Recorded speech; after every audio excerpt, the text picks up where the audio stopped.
I'd like to just mention one other miniseries before we get to Murder, She Wrote. You were in a miniseries called Lace. Yes. Do you recall that as a... Yeah, that was an interesting part. We shot it in Europe. The whole thing was shot in Europe, in Bavaria, Chamonix, and all kinds of lovely places. And the girls were all fun that were in it. Phoebe Cates was lovely, and Bess Armstrong? Bess Armstrong, that's right. The two of them, they were the main two with me. I played the grandmother of one of them, I think, or the aunt, I can't quite remember. But I aged over a period, and that was very interesting to me. Anything that requires me to put on false wigs and moustaches, I'm interested, you know. No, I'm kidding. But it was a small part, but it was a very nice part. I enjoyed it. Did you like working in miniseries more than perhaps some other television productions because they had more substance? Well, I think that probably is the bottom line, is substance and the roles and how they were written. There was a little more money invested in the script and in the general production, and I think it showed. 1984, Murder, She Wrote came on the scene. How did you get involved in Murder, She Wrote? Well, you may be pleased to know that I made the decision that I wanted to get into television. I was coming up to being 60 years old, and I was really tired. I'd been on the road a lot, and I was ready to sort of not settle down in a sense. And it seemed like a good idea to use that time to invest it in television, if I could. So I told my agent, Sir William Morris Agency, that I would really like to do something of an ongoing nature in television, a series. And they sent me some scripts that were really just dreadful. They had me sort of playing the maid or the housekeeper in some ensemble piece. This is not my agents, but these were the producers who they contacted for roles for their client, Angela Lansbury. And when I got them, I was really pissed off. I thought, Jiminy, I've been working all these years in the theater and in movies. I don't have a Q rating. No, I don't. But I certainly have a little bit of a reputation, certainly being somebody who knows how to do what I do, which is act.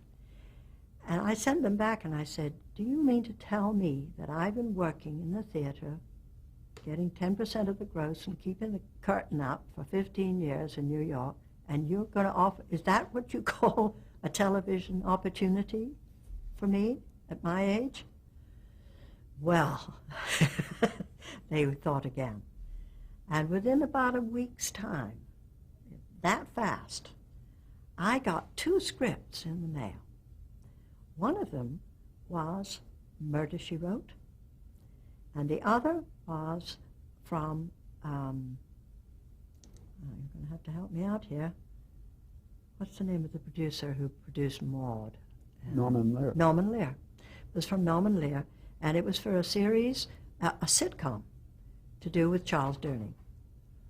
I read them both, and I really didn't know what to make, except that I thought that the Murder, She Wrote idea was interesting because it was a woman who was a sleuth. She was a detective, and she was a kind of a plain, ordinary country woman who was widowed and who took up writing, and she wrote mystery stories, and in the course of her daily life, she suddenly took up sleuthing. So I came out to the coast, and the first person I saw was Norman Lear, and I was taken to his offices at Universal, and he introduced me to Charles Durning. And we kind of read through a scene. And at the end of that, I left that meeting very unsure about what I was getting into there. I didn't think I was right for the role at all. And I was taken over to see Peter Fisher and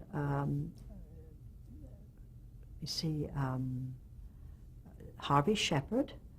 And Harvey Shepherd was the head of programming? He was the head of programming at CBS. And Peter Fisher was a producer, a showrunner, producer at Universal, and also the writers, Bill and Richard Levinson.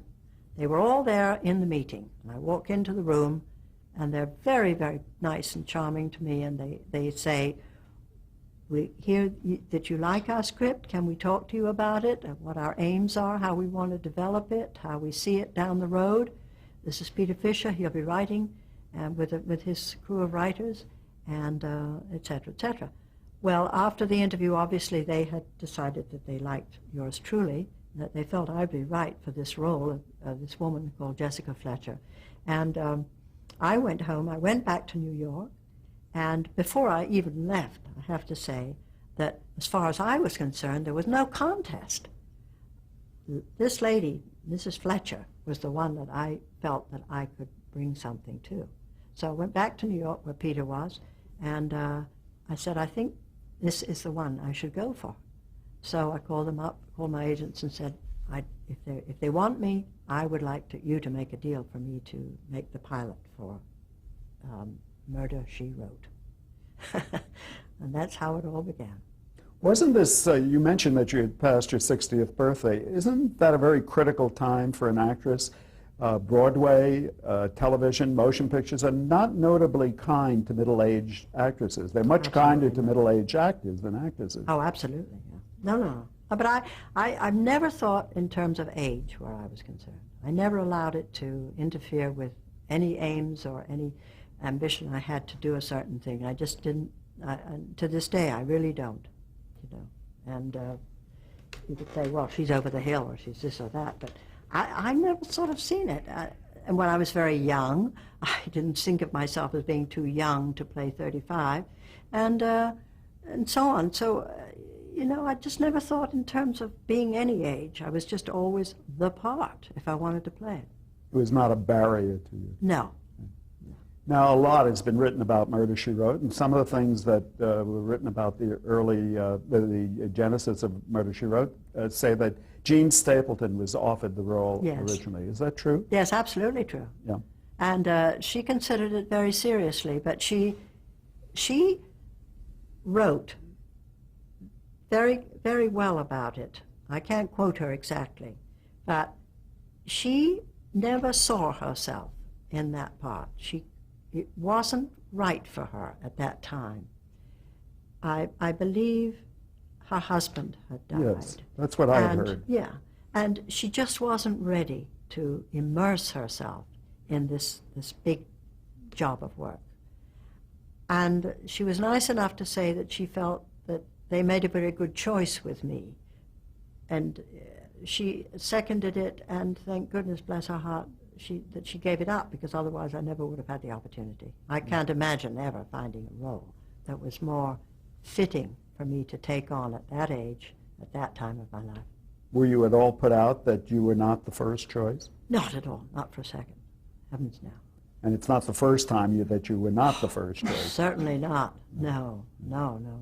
We all go through that. That's, there's nothing new about that, you know. Did you have some reservations about taking this particular role and doing regular television week after week after week? Well, as I say, I'd made up my mind I was going to go for it. Right. But what I didn't realize was what a tremendous load of work doing an anthology series on television is. It's literally 7 days a week, 24 hours a day. It's a tremendous load of responsibility and energy. The investment of energy, time, thought, creativity, talent, everything you want, that has to be plunged into that project. It's just enormous. You go into a kind of purdah, you know. It's like going into a nunnery, really literally going into a nunnery, because I couldn't do anything else. I had no social life. Suddenly I had no friends. All I did was work. And that's really what I did for 12 years. And when people say, gee, what a wonderful run it was, why did you ever stop? Why did I stop? Well, in the first place, I stopped because they put me on the wrong night of the week and I couldn't survive there. But I had anyway decided I was going to have to pack it in. I couldn't go on forever. Now, as a whodunit, were you concerned about violence? Yes, I was. So what did you do about that? Well, when I became the producer of the series, but even before, I have to say that Peter Fisher, there was never really gratuitous violence. It was intimated, but it was never really shown graphically. And because I didn't drive a car, there was very little moving traffic violence going on. You mean the character never drove? The character never drove, no. She never drove a car. She had a bicycle and she walked, or she got lifts. And her best friends always helped her out, the doctor, Seth, and also the Ron Masak, who was the sheriff. They used to drive me around, or I went on my bicycle. But you were going to say that you did something about violence. You made some stipulations. No, I didn't make it. Well, we were all asked, if you remember, at a certain period of television history, to, as much as possible, to try and curtail the amount of violence that we were inflicting on that young audience. And any show which attracted a family audience, and ours was always a family-oriented show, but everybody else and his uncle watched it. Don't misunderstand me. It was not just the families. Nobody in Hollywood watched it. It was interesting. They never watched it. But back in the rest of the country, it was absolutely numero uno, you know. Why didn't people in Hollywood, you think, not People watch don't watch a great deal of television here. They watch sitcoms, but they don't really watch. They don't watch the menu that is up there. They really don't. And they thought it was just a kind of a rather low-key kind of, I don't know. They just weren't terribly interested in it. It wasn't sophisticated enough for them? Yeah, I think that was partly it. It really wasn't. It was no competition for the kind of hotshot sitcoms that were available. And the Sunday night, people were running movies, or and the general population watched, but a lot of them didn't, you know. Murder, She Wrote was programmed initially and for many years at 8 o'clock on Sunday, right behind 60 Minutes. Terrific lead-in. Yeah. Have a lot to do with the success of the show? I think it helped tremendously in the first place. Then I think we found our audience, and they were loyal to the end. And there was no question that Murder, She Wrote was absolutely tops for a number of years, and really was responsible for keeping CBS going, along with 60 Minutes, during those very lean years in the 1980s, when they had very little else. Murder, She Wrote had not only the advantage of the audience lead-in, I mean the numbers from 60 Minutes, but had good demographics coming out of 60 Minutes. It was the type of audience you were looking for? Well, partially. Actually, the demographics that were quoted and shown on various charts were generally wrong, we discovered. And David Poltrack, who was the pollster for CBS, always said that Madison Avenue totally misunderstood who watched Murder, She Wrote. And they assumed it was people over 50, but it wasn't. It was people from 8 years on up. It was my son, who was then in his teens, favorite show. He would never miss it. There you go. And actually, I couldn't understand what it was that he liked about it, but he would never miss it. No. Well, it was a puzzler. It was like doing a crossword puzzle, and it was simple. But what I tried to do when I took over the producership in 1993, I guess, I tried to sort of bring it a little more into the present day. I tried to kind of put a little bit more stuff into it without making it violent. I made it a little more sophisticated. I made it, took Jessica around the world, took her to other countries. Didn't really go, we did all at Universal. But took her to Ireland. And we enlarged our audience tremendously that way. And we did terribly well, you know, right up till the end. I mean, we never just sort of fizzled out. We were right up there always with our audience, and they loved it, and they were loyal, and they were interested and stuck with it. And I'm sure miss it, although it's certainly available in reruns. Yeah. What was your initial commitment to Murder, She Wrote? What's the regular contract? 5 years. And during the course of those first 5 years, What was Link and Levinson's role in all of this? Were they really involved day to day? Well, Richard Levinson attempted to remain involved with the show and was around a great deal until he died. He died very unexpectedly and tragically. A relatively young Just man. about our second year, yeah. And so Bill Link did not come around very often. He was involved with Columbo and Peter Falk and also other series. But Levinson really tried to stick in there. He and I got along like a house on fire. And I used to complain to him sometimes about the scripts. And he did his best. Peter Fisher was a very good showrunner, and he really was quite brilliant at what he did. But he kept the show within a certain radius of excellence. You know, he didn't want to make it better.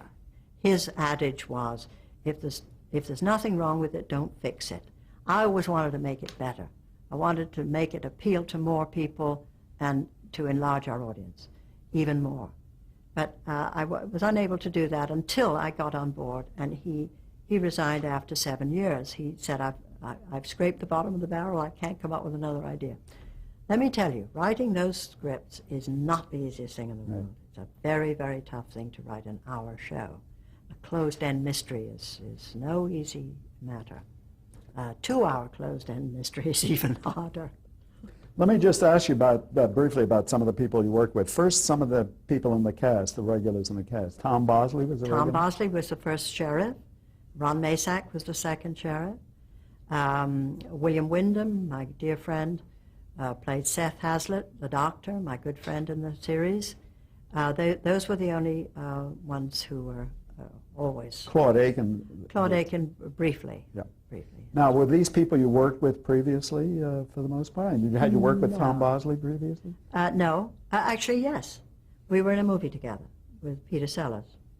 And Tom was very interesting as the sheriff, and certainly launched the show off with me wonderfully well.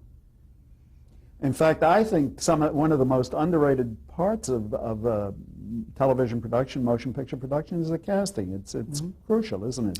Absolutely. Getting the right people to play the parts. Yes, absolutely. And this is so evident in today.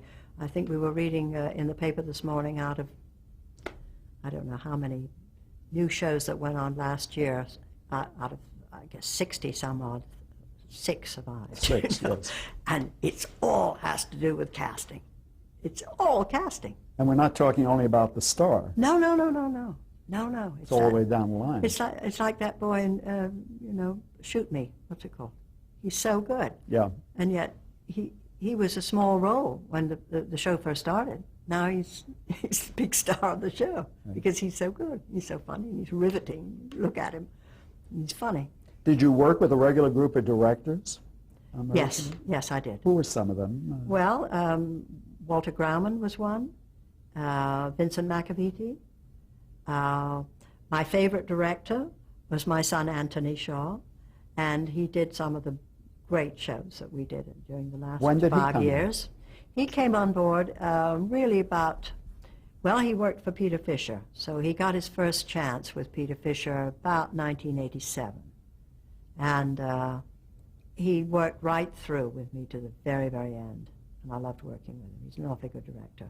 But Vince and Walter, and there were many others whose names I can't remember, because for the last 5 years I worked with 3 directors only, and they were Vince, Walter, and Anthony.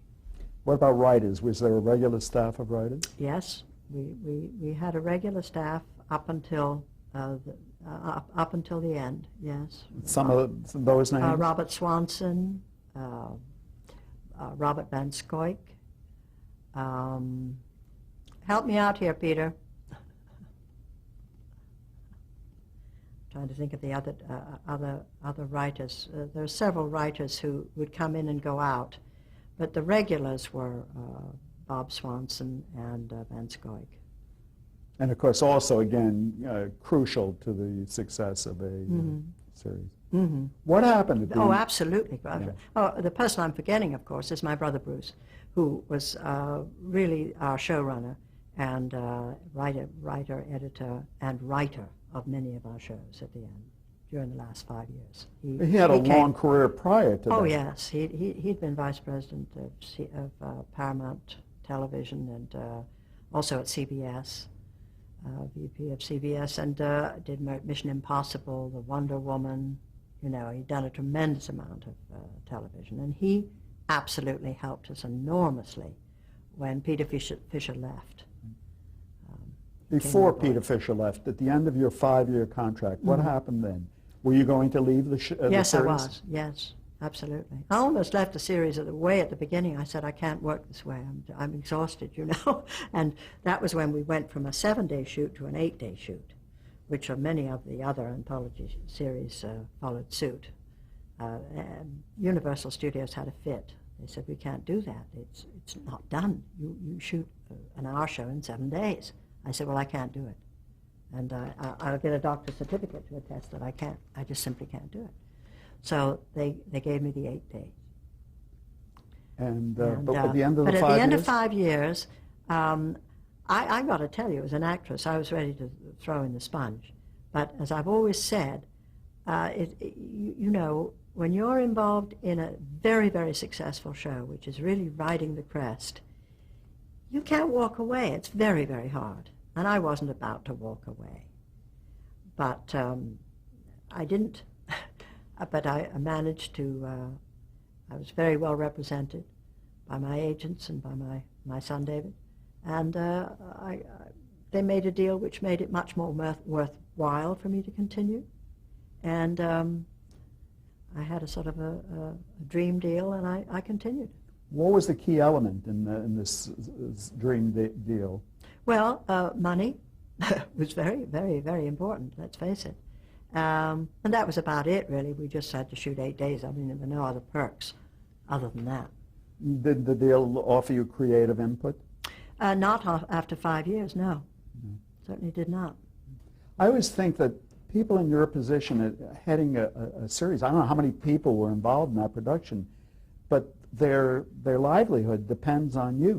Exactly. Isn't that a great responsibility? That's what I was going to say. There's about 200 people were involved, you know, and they are dependent on their jobs and their insurance, and many of them, of course, who the technicians, they're going to get other work, and they're going to continue working because most of them were out of the ranks of the Universal crowd. You know, they came from Universal, most of them, so they would continue working on other series. But to work on a series like Murder, She Wrote is an annuity for many people. It sent a lot of kids through college, you know, and a lot of kids were born, grew up, and we all knew each other. We had wonderful Christmas parties, and every opportunity we would celebrate. I used to come on the set on a Monday morning. I'd say, we're number 1, we're number 2, we're number 3. You know, it was such a given. We were so successful. It was an incredible experience. Do you feel that responsibility all the time? Oh yeah, of course I do. I do. So you have the added responsibility of keeping yourself in good health. Oh, that goes without saying. That's been one of my prime interests, has been learning how to keep myself in shape. What do you do? And what have anything and everything to keep you exercise putting regularly? one foot in front of the other. Well, I exercise. I have an exercise bicycle. I've had a lot of problems with my knee, so I can't walk a tremendous amount. I have 2 hips, 2 artificial hips, and but all of those things have been very successful, have kept me going. One of them I had while I was doing Murder, She Wrote. Didn't stop me, you know. I did it during the summer and came back and rode my bicycle on the first day, and everybody cheered and said, thank God she can still ride her bicycle. And I've just kept going ever since. How did it come to be that you became involved in the production of the series? I'll tell you why, because interestingly enough, when Peter Fisher left the series, we had to find a new producer. And we did. we had a new producer, and somebody's got to help me out and remind me of his name. I think I have it in my, I think you my do. notes somewhere. See But, if you can see it there. It's a funny, strange name. He didn't stay very long, David? did he? No. What? Mosinger. Yeah, Yes. Mosinger. David? Yes. David Mosinger. He came on board, and I always remember the first day he came to see me, and we sat in this room, and we talked about Murder, She Wrote.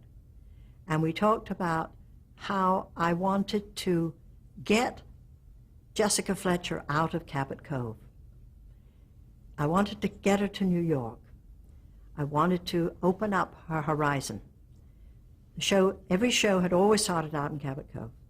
And I said, for the new shows that we're going to do together, you and I, David, let us think about this woman going out into the world. Let us make these stories more interesting. Let her have a pad in New York. Let her have a small apartment. So we did this. And the year that David worked with us, which was, I think, 1991, it would have been 91 or 92. 1991, I believe it's correct. 1991, yes. We took Jessica and put her in this terrific apartment. We designed the apartment. Hub Braden, the designer, devised this very charming apartment, very eclectic, full of stuff, and Jessica in New York. But it was sophisticated because she'd become a sophisticated woman. She was a celebrated authoress. She was no longer the country bumpkin. She dressed well, but she was still Jessica, you know. She was herself. So it was lovely, so we started off. But we immediately had problems with the kind of stories that he hoped that he could talk me into doing. Stories that I just didn't feel they were in keeping with the woman that I was playing.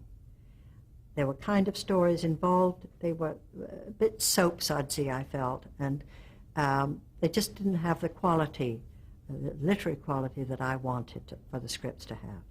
So we went 1 year. We did some good shows during that period. I won't say we didn't. We had a couple of great writers working with us. Straczynski was one of them, and Michael Straczynski. He was a very good writer. Went on to do another series, left us. But we did a few good shows with some good writers. But in the main, I was in a continual state of worry and flux about it. I thought, I've got to get my hands on these story ideas and scripts. I want to. So my son said to me, well, Mom, why don't you produce the show yourself? If you're so interested, you're so excited about this prospect of enlarging the life of Jessica Fletcher, do it. You know, go for it. So I said, all right. So in 1992, I took it over, that next season. And I asked my brother Bruce to come on board. I said, come with us, help us. Well, this is a family business. We're all in it together. We need your expertise. We need your taste, your selectivity, and we need your knowledge of the business, of this kind of writing, because he'd done so much of it. So I talked with Bill Link. We sat down. We had long conversations about how we could go, what we could do to make the show different. Could we make it an open-end mystery? Did we have to have a murder? He said, no, you don't have to have a murder. You can just do a mystery if you want to. And we said, well, isn't this exciting? You know, but of course we never did quite do that because this is Murder, She Wrote. We must pause here. I'm sorry. Okay.